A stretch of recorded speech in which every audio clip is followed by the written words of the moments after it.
Africatech. Africatech. Africatech. Africatech. Africatech. Africatech vous fait découvrir le potentiel du digital, l'évolution technologique et la croissance numérique du continent africain en un seul clic. Africatech, en un seul clic. Africatech, l'émission qui s'intéresse à l'impact du numérique sur le continent africain. Africatech. Africatech. Africatech. Africa FM et africafm.com. Mesdames et messieurs, bonjour. Ravi de vous retrouver sur les ondes d'Ifriqiya FM. Sherifa abonne à votre compagnie dans ce numéro de l'émission Africatech. Africatech, l'émission qui s'intéresse à l'évolution technologique de notre continent. Africatech. La minute clic.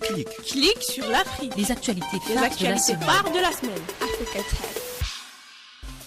Commençons par l'Égypte. Une lueur d'innovation brille sur le paysage des soins de santé égyptiens alors que Yodai, la start-up de santé numérique pionnière, annonce une levée de fonds de 10 millions de dollars supplémentaires, portant son capital total levé à une somme impressionnante de 34,5 millions de dollars. Fondé en 2018, Yodai a émergé comme un acteur clé dans la transformation du secteur de la santé en Égypte en utilisant la technologie, des pharmaciens experts et une logistique de pointe pour ouvrir les avantages pharmaceutiques révolutionnaires. Yodai a jeté les bases de son succès en permettant une gamme de partenaires, notamment des compagnies d'assurance, des prestataires de soins médicaux, des pharmacies et des entreprises pharmaceutiques, produits de grande consommation, de mieux servir leurs clients à travers tout le pays. Au Kenya, dans un contexte marqué par une baisse du financement des startups africaines en 2023, l'Africatech Summit Nairobi annonce une liste de 10 entreprises technologiques africaines prêtes à dévoiler leur innovation devant un public averti le 14 et 15 février. Malgré les défis économiques, cette vitrine d'investissement offre une plateforme cruciale pour favoriser la collaboration et stimuler les opportunités d'investissement, cherchant ainsi à combler le fossé financier qui persiste dans l'écosystème. Parmi les plus de 250 candidatures reçues, 10 entreprises ont été sélectionnées, couvrant divers secteurs tels que la FinTech, l'agritech, le commerce électronique, le Web3 et la climatech. En Côte d'Ivoire, Ecobank, sponsor officiel de la Total Energy CAF Coupe d'Afrique des Nations Côte d'Ivoire 2023, en partenariat avec Visa, a eu l'honneur de recevoir le trophée de la compétition à son siège ivoirien au plateau. Le tour du trophée entamé en octobre 2023 à travers les 24 pays participants a abouti à Abidjan, marquant le début imminent de la compétition. La branche ivoirienne d'Ecobank a accueilli le trophée de la Total Energy CAF Coupe d'Afrique des Nations Côte d'Ivoire 2023 dans son agence du plateau à Abidjan. Au Niger, le gouvernement du Niger a pris une décision significative en réintroduisant la taxe sur la terminaison du trafic international entrant qui avait été suspendue en 2023. Cette décision, annoncée dans un communiqué diffusé à la télévision nationale le 5 janvier, est une réponse aux sanctions illégales et inhumaines imposées par des instances régionales, sous-régionales et internationales. Au Togo, au cœur de la capitale togolaise, Lomé, une conférence cruciale sur la digitalisation des entreprises est prévue pour le 22 février prochain. Cette initiative émane d'Odo, l'éditeur du logiciel de gestion d'affaires open source éponyme, dont les racines se trouvent en Belgique et aux États-Unis. Odo, acteur mondial des solutions de gestion d'entreprises intégrées, profitera de cette occasion pour dévoiler sa dernière version baptisée Odo 17, devant un public composé d'acteurs locaux du secteur des affaires. Et enfin, divers, dans une initiative visant à donner aux entrepreneurs africains les outils nécessaires pour réussir, la Fondation Tony Elumelo a lancé son programme annuel de formation en gestion d'entreprise et de mentorat. Depuis son lancement en 2015, ce programme a déjà soutenu 1,5 million d'Africains dans pratiquement tous les pays du continent. Africatech. La minute décryptage. La minute décryptage. Analyse et commentaires sur le digital. Africatech. Pour le décryptage de cette semaine, nous aborderons un événement inhabituel, la coupure d'accès à Internet au Tchad pendant une journée entière. Une panne technique sur la fibre optique a isolé le pays du reste du monde. Les répercussions, les impacts de cet incident seront discutés dans ce décryptage fait par Zainabo Ado, ingénieur en réseau et télécommunications de l'École nationale supérieure d'éthique et NASTIC d'N'Djamena, la capitale tchadienne. Il y a un temps déjà, la population tchadienne est victime d'interruptions constantes d'Internet qui durent des fois des heures, des fois des jours et qui sont généralement dues à des pannes techniques. Donc les coupures des fibres qui viennent du Soudan ou du Cameroun. Et cela est valable pour les deux opérateurs. Et vu comment le monde dépend aujourd'hui de l'Internet, quand il y a ces types de coupures, il y a des personnes exerçant des métiers qui dépendent de l'Internet qui ne pourront pas du tout travailler et qui perdent ainsi du temps, des opportunités et de l'argent. Aussi, certains ministères aujourd'hui utilisent des logiciels de gestion. Des logiciels de gestion qui fonctionnent qu'avec l'Internet et qui se verront aussitôt bloqués dans leur gestion des tâches quotidiennes, la gestion des ressources publiques et tout ce qui va avec. Il y a aussi un aspect très important, c'est le fait de ne pas avoir accès aux informations. Donc pendant ce temps de coupure, nous ne pouvons pas savoir, nous ne pouvons du moins pas facilement savoir ce qui se passe dans le monde entier. Et ça, c'est dangereux. Et ces coupures sont devenues tellement fréquentes que ça devient inquiétant. Donc il faudrait vraiment que des mesures imminentes soient prises pour apporter des solutions à ce problème précis. Le débat virtuel. Le débat virtuel. Un regard sur l'avenir du continent africain. Un regard sur l'avenir du continent africain. Africa Tech. Pour le débat virtuel de cette semaine, je suis Saleh Mamadi Saka avec vous. Je reçois aujourd'hui un invité spécial, Théo Itoua, étudiant en Master D Génie logiciel à l'Université Mohamed Bougarra de Boumerdès. Bonjour Théo. Bonjour Saleh. Merci d'avoir accepté mon invitation. Le sujet des débats aujourd'hui est l'équilibre entre la vie en ligne et la vie hors ligne, impact sur les relations humaines et la santé mentale. Dans une ère marquée par la digitalisation croissante, la balance entre la vie en ligne et hors ligne suscite des interrogations majeures. Des médias sociaux à la connectivité permanente, cette discussion explore les impacts sur les relations entre la santé mentale.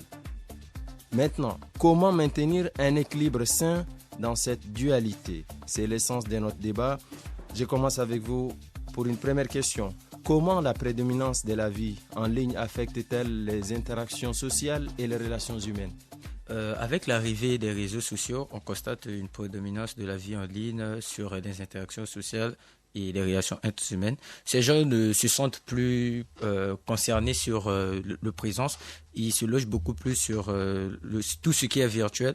Cela peut entraîner une diminution des interactions de l'être humain, telle que l'université de Oxford l'a publié par rapport aux relations qui se diminuent de plus en plus en présentiel et ça essaie de s'élargir au niveau des réseaux sociaux.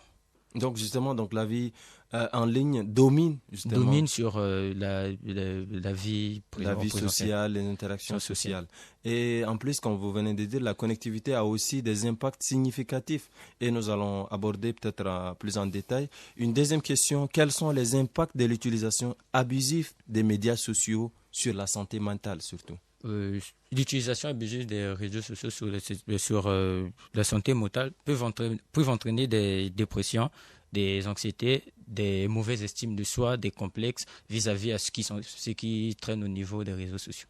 Oui, face à toutes ces conséquences, quelles stratégies individuelles surtout peuvent être adoptées pour maintenir un équilibre sain entre la vie en ligne et la vie hors ligne?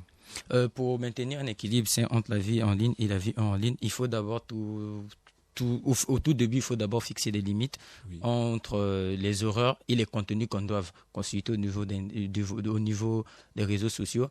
Savoir aussi l'objectif lorsqu'on rentre sur les réseaux sociaux, sélectionner des pages qu'on constate non pertinentes, qui peuvent choquer des sensibilités, essayer de les signaler. Et comme ça ne va pas seulement nous aider et aider aussi dans les recommandations pour les autres utilisateurs. On arrive au terme de notre débat. Un dernier mot, M. Billy. Oui, un dernier mot pour l'utilisation des réseaux sociaux. On demande aux éducations et aux institutions publiques de sensibiliser sur la mauvaise utilisation des réseaux sociaux, tels que essayer de faire des conférences au niveau des écoles ou des universités, essayer de fixer des limites aux parents d'accorder les enfants des temps à l'accès de ces réseaux. Le débat virtuel. Le débat virtuel. Un regard sur l'avenir du continent africain. Un regard sur l'avenir du continent africain. Africa Tech. Pour la deuxième partie du débat virtuel, nous traiterons d'un thème très exceptionnel. Nous allons voir avec vous les liens entre les mathématiques et le numérique. Je suis Joseph Aranda, votre chroniqueur. Dans notre plateau, nous avons l'honneur de recevoir Moïse Self Bienheureux. Bonjour Moïse. Bonjour Joseph. Tu as la casquette d'étudiant en mathématiques également. Oui, c'est ça. C'est fantastique. Et nous avons également sur notre plateau Olania Linda. Bonjour Linda. Bonjour, merci pour l'invitation. Non, pas de souci. Avec vous, chers auditeurs, vous le savez sans doute, les mathématiques et le numérique ont une relation étroite. Ils entretiennent une relation profonde de façon exceptionnelle. Cette relation est façonnée de manière ensembliste par l'évolution rapide de la technologie moderne. Les fondements de la mathématique sont omniprésents dans le domaine du numérique, jouant un rôle crucial dans le développement des algorithmes, la résolution des problèmes complexes et la création des modèles prédictifs. Ces concepts mathématiques sont tels l'algèbre linéaire, les probabilités, la théorie des graphes, les équations différentielles et plein d'autres. Mais on aura l'occasion de développer grâce à Moïse, qui est un expert dans le domaine. Non, pas un expert, loin de là. Ok. Moïse, selon toi, c'est quoi le lien existant entre les mathématiques et le numérique? Je suppose que lorsqu'on parle de numérique, on fait référence à l'informatique. Oui, disons, effectivement. Oui. Donc, les mathématiques, déjà les mathématiques sont la base de tout, de toutes les sciences. Et les mathématiques sont essentielles à toute chose, mais particulièrement au numérique, donc à l'informatique. Il n'y aurait jamais eu d'informatique, il n'y aurait jamais eu de monde numérique tel qu'on le connaît aujourd'hui sans les mathématiques. Et ça, c'est au niveau le plus élémentaire. Pour vous donner un exemple, il y a ce qu'on appelle la logique mathématique. Oui. Et elle est basée sur, en tout cas dans le numérique, elle est basée sur l'algèbre de Boole. Okay. L'algèbre de Boole, c'est une structure fondamentale dans les maths qui est utilisée dans la conception des circuits logiques qui alimentent les ordinateurs, donc l'électronique et tout. Et dans cette logique-là, on représente le traitement de l'information binaire par des 0 et des 1. Donc ça, c'est de la numérotation, c'est simpliste, voilà, au niveau plus basique. Exactement, c'est le au plus bas, c'est ça la base. L'importance de la mathématique. Exactement. Dans le numérique. Qu'est-ce que toi t'en penses, Linda? Bon, pour moi, en tout cas, les mathématiques constituent la langage fondamental de la technologie numérique. Et aussi, ça fournissant, je ne sais pas si on prononce. Voilà, ça fournissant le cadre des algorithmes, des structures des données et des calculs. Et puis, quand on prend tout ça, on va voir qu'il des concepts tels que les calculs, l'algèbre linéaire et les mathématiques discrètes sont essentiels à la conception de l'analyse des systèmes numériques. Moïse, dis-moi, quels sont les principaux concepts mathématiques sous-jacents dans les technologies numériques, surtout en particulier dans l'apprentissage automatique? L'apprentissage automatique. On fait référence ici au machine learning. Exactement, oui, qu'on peut appeler machine learning en anglais. Déjà, le machine learning, il faut comprendre que les maths jouent un rôle, disons, central. Genre, ils jouent un rôle central dans la formation même des modèles d'algorithmes. Pourquoi? Parce que on va parler de la théorie de l'information de Shannon. Grâce à cette théorie-là, il y a un outil qu'on utilise pour mesurer l'incertitude de l'information dans des données. On l'appelle l'entropie. Et le concept clé quantifie en fait l'incertitude dans une distribution de probabilité. Et c'est pertinent. Pourquoi? Parce que ça aide en fait à savoir, à connaître, peut-être pas prédire, mais à mieux connaître le processus de sélection des caractéristiques pour les modèles. Mais après, en plus, il y a d'autres choses. Il y a la statistique, il y a l'algèbre linéaire. Il y a beaucoup de concepts là qui sont sous-jacents des concepts mathématiques qu'on applique dans le machine learning. Le machine learning, oui. ok. Surtout pour la création des modèles productifs. Exactement, oui. On voudrait savoir également comment les mathématiques contribuent particulièrement à la sécurité des systèmes d'information. Qu'est-ce que tu en penses, Linda? En tout cas, ça aide dans les cryptographiques. Ça aide à décrypter et décrypter les informations sensibles. Bon, particulièrement, ce que moi je sais, c'est que voilà, la cryptographie, c'est une science qui est la science du codage des informations. Et ce codage-là est lié à des domaines, au domaine de la mathématique au travers voilà, l'algèbre linéaire. Il y a des notions d'algèbre linéaire qu'on utilise. Ouais. Et il y a des notions complexes au niveau de l'algèbre également de boules dans la cryptographie. Donc, c'est des éléments importants qui sont utilisés dans la cryptographie pour coder les informations. Et coder les informations, ça participe à ce qu'on sécurise ces informations-là également. Donc, c'est une partie importante de l'informatique, autant pour moi. Et voilà, elle est nécessaire surtout à l'ère du numérique dans lequel nous sommes, parce que voilà, nous partageons nos informations de par les différentes applications et c'est nécessaire à ce que voilà, on protège ces informations. Oui, tout à fait, oui, il faut les protéger. Voilà, la cryptographie nous permet donc justement de protéger nos informations et elle utilise ces concepts mathématiques-là pour pouvoir les faire. Effectivement, c'est très pertinent ce que tu dis. Et les mathématiques dans la sécurité informatique sont vastes. Juste pour parler il y a quelque chose qui est très commun, je sais pas, bon, c'est peut-être les informaticiens qui le connaissent ou les matheux. Il y a un algorithme de chiffrement qui est très populaire, connu. On l'appelle le RSA. D'accord. Oui. Ça signifie quoi, RSA? C'est juste un sigle ou bien? Je me rappelle plus exactement. Mais je sais qu'il a été fait par un Russe. D'accord. Oui, si je ne me trompe pas, oui. Et en fait, cet algorithme-là utilise des propriétés mathématiques des nombres premiers. Okay. Donc, le concept, concrètement, l'application des principes à l'algorithme repose sur la difficulté de factoriser le produit de deux grands nombres premiers pour que ce soit... juste pour la complexité, en fait. Oui. Plus le nombre... premier est grand, plus c'est complexe de craquer, en disant... de craquer un code... l'algorithme qui va nous produire le code et qui va permettre de protéger nos informations, peut-être? Oui, disons, on peut dire les choses comme ça. D'accord, c'est ça qu'on appelle la théorie de la complexité informatique. Est-ce que c'est ça? Oui, c'est complexe. Oui. Bon, ça veut dire qu'on utilise les nombres premiers, en fait, concrètement, pour permettre de générer des codes qui vont nous permettre de protéger nos informations, concrètement. Je vais essayer d'expliquer rapidement. En fait, l'algorithme fonctionne avec des clés publiques. Oui. Non, mais je pense qu'on va aller... on va aller trop dans les détails. Vas-y, donne-nous le grosso modo de concrètement ce que ça nous... En gros, on a deux nombres premiers. Oui. Et... on sait qu'un nombre premier est divisible soit par lui-même, soit par 1. Donc... ça c'est une information que tu donnes à tous nos auditeurs parce que tout le monde n'est pas matheux comme toi, mon frère. Bon, ok, d'accord. Ouais. Donc, on sait que le nombre premier est divisible soit par lui-même, soit par 1. Ouais. Et plus le nombre il est grand, plus il sera difficile de trouver. Parce que généralement, ce qui se passe, c'est que pour trouver le nombre, il va chercher... en commençant par 1, 1, ainsi de 3, suite, et il va incrémenter. Du coup, pour arriver à un nombre qui est très grand, il faut qu'il fasse du chemin. Bien et sûr. ça prend du temps. Et c'est ça qui rend complexe, en quelque sorte, l'algorithme. L'algorithme, justement. En réalité, c'est pas qu'il est impossible à craquer, mais c'est juste qu'il prend du temps. Ah, d'accord. Et ça se compte en années, juste pour vous donner une idée. Oui. C'est important, ça. Oui.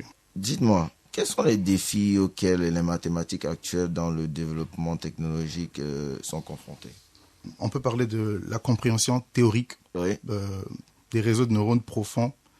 C'est vrai que les réseaux ont montré des performances impressionnantes dans la pratique. Leur théorie sous-jacente reste quand même un domaine de recherche. Il y a encore beaucoup de choses à apprendre là-dessus, vu qu'on parlait de machine learning tout à l'heure. Oui, tout à l'heure. Donc, rien que pour nous citer que ça, c'est déjà un domaine à lui tout seul qui qui demandent beaucoup. Qui nécessitent beaucoup d'informations sur le plan de la conception mathématique. Mais je pense aussi que dû à la grande quantité d'informations qui se baladent dans le monde, il est nécessaire qu'on ait beaucoup plus justement d'experts dans le domaine des mathématiques parce que ça constitue le socle même de la compréhension informatique. Et on a toujours dit dans nos différentes écoles et tout ça que je suis pas bon en mathématiques, j'aime pas les mathématiques. L'important on est obligé de faire des mathématiques. Les maths, c'est très mathématiques, c'est très important. On n'a pas le choix, on est obligé de faire avec. Donc c'est aussi ça, l'amour de la matière en elle-même, c'est aussi un problème. Il faut aimer les maths. Il faut aimer les maths justement parce que sans ces experts là qui aiment ces maths là, qui permettent de déchiffrer ces problèmes là, on n'aurait pas nos applications. On n'aurait pas nos téléphones et tout ça, donc c'est important de faire des maths. Dis-moi alors Linda, quels sont les défis mathématiques actuels dans le développement des technologies numériques selon toi? On peut parler sur des choses comme la conception d'algorithmes efficaces pour le traitement des données à grande échelle, comme tu avais dit tout à l'heure. Aussi, on peut parler sur l'optimisation des modèles d'apprentissage.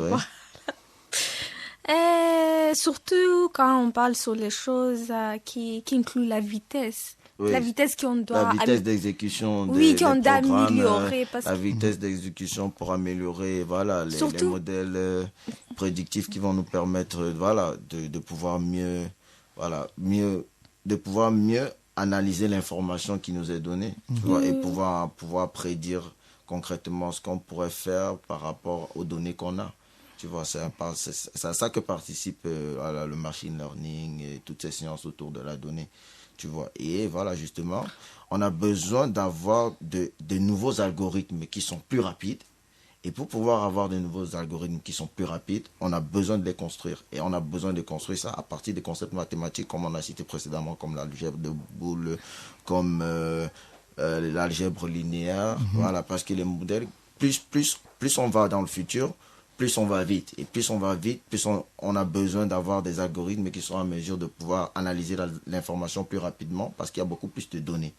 Donc c'est aussi ça auquel les mathématiques sont confrontées. On a besoin de personnes qui sont en mesure de pouvoir créer de nouveaux algorithmes qui sont plus rapides, plus puissants et qui pourront donner des modèles prédictifs plus rapprochés de la valeur réelle qu'on souhaiterait avoir en fait.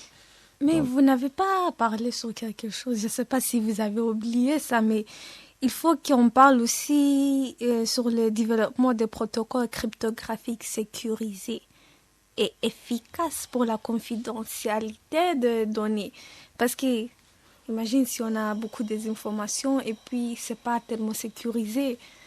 Oui, dans le cadre de la cryptographie en elle-même, tu vois, il y a du fait que nous sommes dans l'ère technologique de la donnée particulièrement. Il y a de plus en plus de données. La dernière fois, tu en parlais, les big data. Oui, nous sommes dans l'ère des big data, des méga données en fait. Et dû à ces méga données-là, on a besoin d'avoir beaucoup plus d'éléments qui pourraient crypter les données parce que beaucoup plus de personnes utilisent ces données-là. Donc, les systèmes de cryptographie qu'on avait, concrètement, l'ensemble ou bien la grande majorité sont utilisés déjà. Et pour ces nouvelles personnes qui ont leurs propres données, qui souhaiteraient protéger leurs données, il y a un certain nombre de combinaisons qui sont réalisées. Il y a un certain nombre de combinaisons qui sont réalisées pour protéger les données au niveau cryptographique, en fait, qui utilisent la théorie des probabilités. Voilà. Et selon ce que tu expliques, il est nécessaire d'avoir des systèmes de cryptographie beaucoup plus améliorés. Et là, ça nécessite encore d'avoir des algorithmes qui seront un peu plus rapides, un peu plus, plus constructifs, qui vont donner beaucoup plus de potentialité sur le nombre de possibilités qu'on pourrait avoir pour protéger des informations. Pour terminer rapidement, c'est comment pourrait-on faire pour améliorer la modélisation mathématique qui va nous permettre de résoudre les problèmes concrets dans le domaine du numérique? Bon, on peut analyser des modèles de données qu'on a déjà. Parce qu'on ne peut pas améliorer quelque chose en tant qu'on n'a pas On n'a pas analysé. On n'a pas déjà produit quelque chose, on ne peut pas l'améliorer si on n'a pas déjà produit. Ok. On peut aussi optimiser les performances des systèmes et produire les résultats. Selon toi, comment va se passer cette amélioration, Moïse? Non, mais bon, elle a tout dit, mais juste en résumé. L'amélioration commence par une analyse d'abord. On analyse ce qu'on a, on voit ce qu'on a. Et après, l'optimisation. L'optimisation, c'est, comme on dit en anglais, c'est upgrade. Yes. C'est augmenter, c'est voir ce qu'on peut améliorer. Oui. Et tout ça, c'est juste un travail de recherche. Il y a effectivement plusieurs laboratoires qui sont déjà qui traitent déjà le sujet. À l'heure actuelle, on peut déjà dire qu'on est déjà bien parti parce que dans pas mal de domaines, on utilise déjà la simulation numérique, les équations différentielles partielles pour simuler des phénomènes physiques tels que la propagation des ondes ou la diffusion de la chaleur, par exemple. Dans le domaine des finances, les modèles mathématiques jouent un rôle crucial parce que on les utilise dans les évaluations des risques. Des risques, pour prédire des crises économiques. Oui, et tout le reste. Et dans plein de domaines, ils sont déjà là. Et s'ils sont utilisés, ça veut dire qu'ils sont fonctionnels, ils sont utiles. Mais comme tu as dit, avec le temps, on arrive à un niveau où... On va améliorer leur performance. Ça sera obligatoire de les améliorer parce qu'ils ne vont plus répondre aux besoins qu'on aura plus tard. Oui, puisqu'il y a plus de données, il nécessite plus de traitements, donc forcément ça nécessite plus de... Mais aussi on peut... une amélioration, oui. Aussi on peut appliquer ce qu'on appelle Kaizen. Kaizen, c'est un nom japonais. En anglais, on appelle ça Continual Improvement. Ça veut dire qui s'améliore automatiquement. Oui, voilà, avec le temps. Continuellement avec le temps. On va faire un algorithme qui va s'auto-éduquer. Voilà. Kaizen. C'est ce qu'on va retenir. Okay. La sensibilisation publique est essentielle pour favoriser une utilisation équilibrée des technologies numériques dans notre continent, sur notre continent en CMMA. Sur ce, s'achève votre émission Africa Tech. Merci d'avoir répondu présent à notre invitation. Merci à vous de nous avoir suivis. On se donne rendez-vous la semaine prochaine. À très bientôt sur les ondes de la radio Africa FM, la voix africaine.